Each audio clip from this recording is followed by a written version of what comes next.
नमस्कार विद्यार्थी मित्रांनो, समर्थ मंडळ पोलीस भरतीपूर्व प्रशिक्षण केंद्राच्या प्लॅटफॉर्मवर आपल्या सगळ्यांचं स्वागत आहे। आपण यूट्यूब चॅनलच्या माध्यमातून आपल्या सगळ्यांसाठी हा जो स्टडी कंटेंट घेऊन आलेलो आहोत, त्याचं पहिलं लेक्चरमध्ये आपण पाहिलं की खगोलीय वस्तू आणि खगोलीय घटक जे आहेत त्याची माहिती घेतली, त्याचबरोबर सूर्यमालाही आपण पाहिलेली आहे। तर आज आपण भूगोलाचा जो विषय आहे किंवा भूगोल म्हणजे जमिनीचा गोल म्हणजे काय, तर त्याची आपण माहिती पाहतोय। साधारण पृथ्वीचं जे क्षेत्रफळ आहे ते आहे 510 दशलक्ष म्हणजेच 51 कोटी चौरस किलोमीटर असं हे पृथ्वीचं क्षेत्रफळ आहे।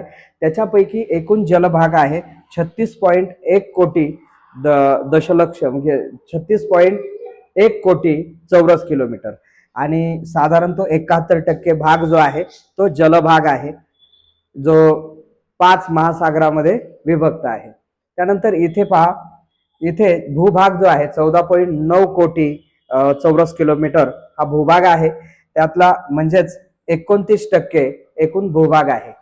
तर ज्या पृथ्वीचं 51 कोटी चौरस किलोमीटर क्षेत्रफळ आहे त्याची ही जलभाग आणि भूभागाची रचना आपण पाहिली। त्याचबरोबर पृथ्वी जो आहे तिचा साधारण व्यास किती आहे, तर तिचा व्यास आहे, विषुववृत्तीय व्यास जो आहे तो आहे 12,756 चौरस किलोमीटर। विषुववृत्त म्हणजे पृथ्वीचा जो सगळ्यात फुगीर भाग आहे, पृष्ठभाग आहे, त्याचं हे व्यास आहे 12,756 चौरस किलोमीटर। तर ध्रुववृत्तीय व्यास जो आहे तो आहे 12,714 किलोमीटर। हा साधारण विषुववृत्तापेक्षा 42 चौरस किलोमीटरनी कमी आहे। साधारण सरासरी व्यास किती आहे, तर सरासरी व्यास आहे 12,742 चौरस किलोमीटर। म्हणून आपल्याला नेहमी प्रश्न काय विचारलाय याच्याकडे लक्ष द्यायचं आहे की आपल्याला विषुववृत्तीय व्यास विचारलाय, ध्रुववृत्तीय व्यास विचारलाय की साधारण पृथ्वीचा व्यास विचारलाय, हे पाहून आपल्याला याचं उत्तर देता येणार आहे। तर पुढची स्लाइड पाहूया आपण। यामध्ये बघा, इथे विषुववृत्तीय त्रिज्या इथे दिलेली आहे। विषुववृत्तीय त्रिज्या जी आहे ती 6,378.5 किलोमीटरची आहे, तर ध्रुववृत्तीय त्रिज्या 6,357 किलोमीटरची आहे। तर सरासरी त्रिज्या जी आहे ती 6,371 किलोमीटरची आहे। तर विषुववृत्तीय परिघ जो आहे, आता इथे पण हे आपण लक्षात ठेवायचं की आपल्याला त्रिज्या नक्की कशाची विचारली आहे, विषुववृत्तीय विचारली आहे, ध्रुवीय विचारली की साधारण त्रिज्या विचारली आहे, सरासरी त्रिज्या विचारली। परिघाच्या बाबतीत सुद्धा परिघ म्हणजे तो जो गोल आहे, आपण पाहतो की परिघ म्हणजे काय, तर गोल जो आहे त्याचं पूर्ण व्यापलेलं जी जागा आहे त्याला आपण परिघ असं म्हणतो। तर विषुववृत्तीय परिघ जो आहे तो 40,077 किलोमीटरचा आहे। ध्रुवीय जो परिघ आहे तो 40,009 किलोमीटरचा आहे आणि सरासरी परिघ आहे 40,000 किलोमीटर। साधारण सरासरी परिघ किती आहे, 40,000 किलोमीटर। इथे काय लक्षात येतं, तर सर्वात फुगीर भाग जो आहे तो आहे विषुववृत्तीय परिघ, जो 40,077चा आहे आणि ध्रुववृत्तीय परिघ 40,009चा आहे। तर सरासरी परिघ काय आहे, 40,000 किलोमीटरचा आहे। तर इकडे पाहूया बघा, इथे पृथ्वीचा जो आकार आहे तो फुगीर आणि चपटा आहे, म्हणजे ध्रुववृत्ताकडून तो चपटा आहे तर विषुववृत्ताकडे तो फुगीर आहे। हा साधारण आकार जो आहे जिओइड आकार जो आपण म्हणतो, म्हणजे लंबगोल आकार आहे पृथ्वीचा। त्याचबरोबर पृथ्वीच्या परिवलनाचा जो वेग आहे विषुववृत्तावर आहे 1665.6 किलोमीटर प्रति ताशी। हा जो आहे पृथ्वीचा विषुववृत्तावरचा वेग आहे। तर 45 अंश अक्षवृत्तावर आपल्याला माहित आहे की विषुववृत्ताच्या वरच्या बाजूला 90 अक्षवृत्त आहेत, तर खालच्या बाजूला 90 अक्षवृत्त आहे। तर विषुववृत्तापासून 45 अक्षवृत्तावर हा जो वेग आहे तो निम्मा होतो।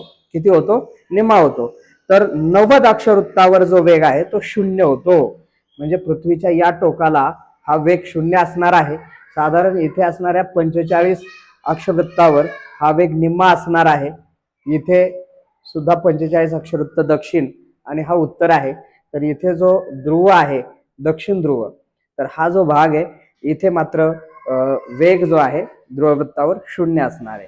म्हणून विश्ववृत्ताचा पृथ्वीचा सर्वात वेगवान भाग जो आहे तो आहे विश्ववृत्त, जो ताशी 1665.6 किलोमीटर प्रति ताशी वेगाने प्रवास करतो.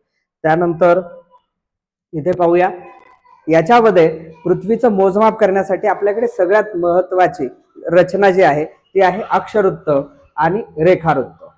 अक्षवृत्त म्हणजे पृथ्वीच्या पृष्ठभागावरच्या आडव्या रेषा आहेत बघा, आणि रेखावृत्त म्हणजे पृथ्वीच्या पृष्ठभागावरच्या उभ्या रेखा. तर आपण इथे अक्षवृत्तांविषयी माहिती पाहतोय. पृथ्वीच्या पृष्ठभागावरच्या आडव्या ज्या रेखा आहेत तर ही आहे शून्यावंश रेखावृत्त, ज्याला विश्ववृत्त असं म्हणतात. इथून वर 90 अक्षवृत्त आणि इथून खाली 90 अक्षवृत्त आहेत. पुढे पाहूया, इथे बघा, इथे विश्ववृत्त जे आहे हा, आता ही रेखावृत्त विश्ववृत्त जे आहेत हे कोणी आखलेल्या रेखा नाही आहेत, तर या काल्पनिक जो आहे रेखा आहेत. आणि हा खगोलीय किंवा आपण मोजमाप जे आहे, ज्या पद्धतीचं पृथ्वीचा परिघ वगैरे आहे त्याच्यावरून आपण ते निर्धारित केलेलं आहे. तर हे इथे विश्ववृत्त जे आहे हेच शून्यावंश रेखावृत्त आहे, शून्यावंश अक्षवृत्त आहे, माफ करा. शून्यावंश अक्षवृत्त म्हणजेच विश्ववृत्त आहे, आणि हा पृथ्वीच्या सर्वात फुगीर आणि सूर्याच्या सर्वात जवळचा भाग आहे. इथून वर 90 अक्षवृत्त आणि इथून खाली 90 अक्षवृत्त आहे. वरच्या भागाला उत्तर गोलार्ध तर खालच्या भागाला दक्षिण गोलार्ध असं म्हणतात. वरच्या भागाला उत्तर आणि खालच्या भागाला दक्षिण गोलार्ध. कुठून? विश्ववृत्तापासून वरचा भाग म्हणजे उत्तर गोलार्ध आणि विश्ववृत्तापासून खालचा भाग म्हणजेच दक्षिण गोलार्ध. तर विश्ववृत्त हे शून्यावंश अक्षवृत्त आहे. पुढे या, आता इथे बघा, हा जो शून्यावंश अक्षवृत्त आहे त्याच्यापासून वर एका ठराविक अंतराने म्हणजे साधारण 222 किलोमीटर इतकं अंतर 2 अक्षवृत्तांच्या दरम्यान आहे. आणि ह्या अशा एकानंतर एक समांतर रेषा ज्या आहेत, आडव्या रेषा जातात विश्ववृत्तापासून वर 90 आणि खाली 90. अशा दोन्ही 90 आणि 90 अशा मिळून किती झाल्या? तर त्या झाल्या 180, आणि विश्ववृत्त मिळून ते होतात 181. तर पृथ्वीच्या भूपृष्ठावर एकूण किती अक्षवृत्त आहेत? तर 181 अक्षवृत्त आहेत. इथे बघा, आता इथे पृथ्वीचा जो पृष्ठभागावरचा बिंदू आहे पी, तर हा काय आहे? तर पृथ्वीच्या अक्षामधील कल दर्शवणारा आहे. तर पृथ्वीच्या अक्षामध्ये साधारण 23.5 अक्षांशाचा कल आहे. पृथ्वीचा हा जो अक्ष आहे तो उत्तर आणि दक्षिण ध्रुवाला जोडतो. मित्रांनो, उत्तर आणि दक्षिण ध्रुवाला जोडणारा जो अक्ष आहे हा अक्ष 23.5 अंश उत्तरेला आणि 23.5 अंश दक्षिणेला कलत असतो. त्याच्यामुळे या ठिकाणी काही काल्पनिक नवीन अक्षवृत्त तयार होतात. त्याच्यामध्ये 23.5 अंश उत्तरेला कर्कवृत्त, 23.5 अंश दक्षिणेला मकर वृत्त. तर ध्रुववृत्ताकडून 66.5 अंश उत्तरेला आर्टिक वृत्त आणि दक्षिणेला अंटार्क्टिक वृत्त तयार होतं. जरा पुढे माहिती पाहूया याची. इथे बघा, इथे त्याची व्यवस्थित माहिती दिलेली आहे, तुम्ही इथं पाहू शकताय. विश्ववृत्तापासून उत्तरेला 23.5 वर हा जो आहे हा आहे कर्कवृत्त. हा काय आहे? कर्कवृत्त. माफ करा, थोडी रेख उलट सुलट येते. खालच्या बाजूला बघा, इथं आहे मकर वृत्त. वर कर्कवृत्त आणि खाली मकर वृत्त आहे. तर त्याचा परिणाम ध्रुववृत्ताकडून पण आपल्याला पाहायला मिळतो. तो 66.5 अंश वरच्या बाजूला उत्तर गोलार्धात आणि दक्षिण गोलार्धात. तर हा आहे आर्टिक वृत्त, आणि खाली 66.5 अक्षांशावर आहे अंटार्क्टिक वृत्त. तर हे पृथ्वीच्या आसातील जे कल आहे, म्हणजे दोन्ही बाजूला ते जे झुकते, उत्तरेला 23.5 आणि नंतर दक्षिणेला 23.5, त्याच्यामुळे अशा पद्धतीचे वृत्त तयार होत आहेत. पुढे जाऊया जरा. पुढे बघा, हे अक्षवृत्त आपण पाहिलं की अक्षवृत्तामध्ये साधारण 181 अक्षवृत्त आहेत. पृथ्वीच्या अक्षातील 23.5 अंशाच्या कलामुळे आपण पाहिलं की कर्कवृत्त उत्तर गोलार्धात 23.5 ला आणि दक्षिण गोलार्धात 23.5 अक्षवृत्तावर दिसतं. तर उत्तर गोलार्धात ध्रुववृत्तापासून 66.5 अक्षवृत्तावर आर्टिक वृत्त आणि दक्षिणेला 66.5 अक्षवृत्तावर अंटार्क्टिक वृत्त आपल्याला पाहायला मिळतं. तर आता रेखावृत्ताविषयी आपण माहिती पाहू.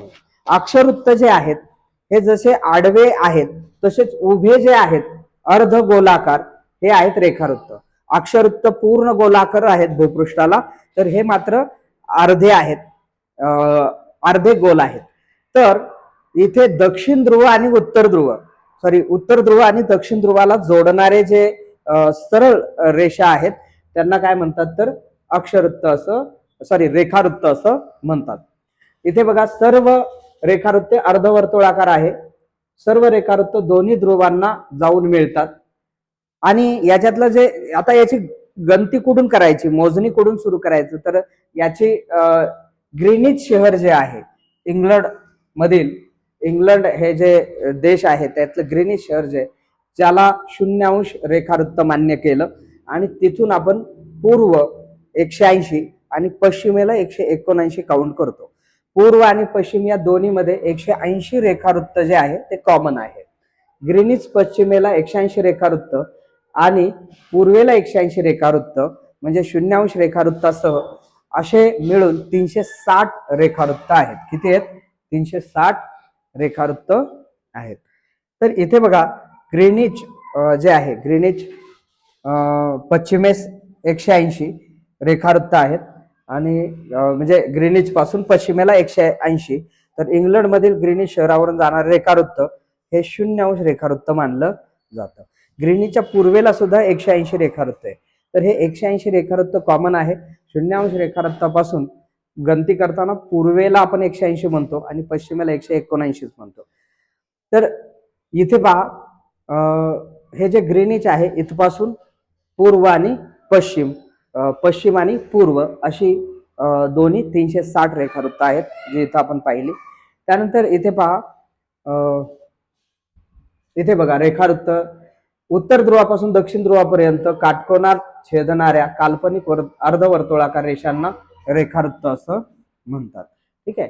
तर विश्ववृत्ताला काटकोनात छेदतात बा, इथे हा जो भाग आहे तर इथे काटकोनात छेदतात, म्हणून असे जे सरळ उत्तर ध्रुव आणि दक्षिण ध्रुवाला जोडणाऱ्या ज्या रेषा आहेत त्यांना आपण काय म्हणणार आहे तर रेखावृत्त.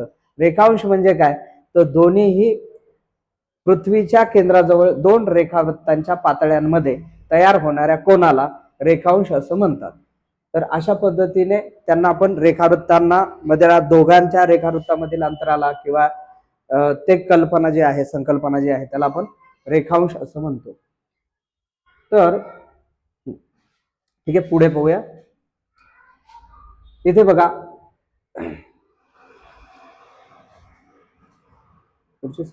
हा, तर हा जवळजवळ झालेला भाग आहे. 180 360 रेखावृत्त पश्चिम गोलार्ध